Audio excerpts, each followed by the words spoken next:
경찰은 김호중 씨 휴대전화 비밀번호를 찾기에 더 수사를 집중하고 있을 텐데요. 앞서 아이폰 비밀번호와 관련해서 취재진의 질문에 김 씨가 이런 대답을 내놓았었습니다.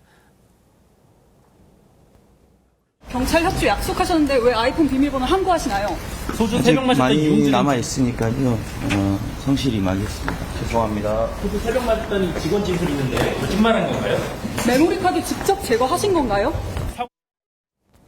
다 협조를 하겠다 그랬으니 이제 아이폰 비밀번호 경찰에 다 알려줬습니까? 알려주지 않았습니다. 아, 사실 그래요? 이 영장실질심사 당시에도 판사가 왜 협조하지 않냐고 물어봤는데 네. 그때도 사생활 때문에 알려줄 수가 없다라고 답했던 것이 김호중 씨 입장이었습니다. 그런데 지금 계속해서 여론이 좋아지지 않고 있지 않습니까? 네. 그러니까 이제 아이폰 비밀번호에 대해서 내가 협조했다고 했는데 오늘자 보도 내용을 보면 협조조차도 일부만 협조했다는 겁니다. 네. 그 일부가 그 세대 중에 뭐 특정한 어떤 한 대에 대한 비밀번호라는 건지 아니면 비밀번호 6자리에 대한 일부 번호라는 건지는 아직까지 확인이 되고 있지 않은데 어쨌든 성실하게 임한다라고 얘기했지만 본인의 진술 내용과는 좀 다른 모습을 보여주고 있습니다. 네. 변호사께 하나 더 이제 여쭤보고 싶은 거는 네. 가령 비밀번호를 가르쳐 줬을 때 그 아이폰 휴대폰에는 말이죠. 김호중 씨의 거의 모든 삶이 거기 이제 축적되어 있을 가능성이 있는데 그게 경찰 손에 일단 들어가서 휴대폰이 오픈이 되면은 음주 뺑소니와 관련된 것만 경찰이 확보를 하는 겁니까? 다른 것도 다 들여다보는 겁니까?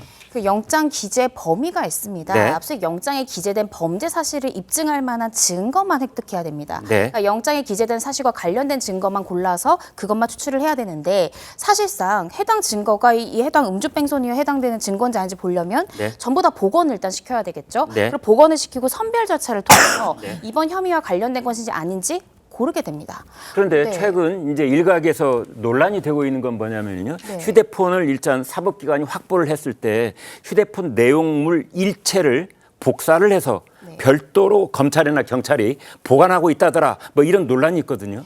그렇진 않습니다. 이제 그 복원 자체가요. 이미징이라는 작업을 통해서 안에 이미징으로 이제 카피본을 쓰게 되고 네. 그걸 통해서 복원 작업을 하게 됩니다. 네. 근데 말씀 주신 대로 원래는 영장 안에 있는 혐의 사실에 대한 증거만 추출해야 되지만 그걸 찾다 보면 우연히 여죄에 대한 증거가 발견될 수도 있지 않습니까? 네. 근데 이럴 때는 별도의 압수수색 영장을 발부받거나 아니면 그 여죄 부분에 대해서 그 가해자에게 이미 제출을 받는 식으로 이 절차의 하자를 이제 보완을 해야 되는데 기존에 발부받았던 영장의 효력으로서 다른 여죄에 대한 증거를 습득한다? 이건 위법식 증거가 될 수 있다는 겁니다.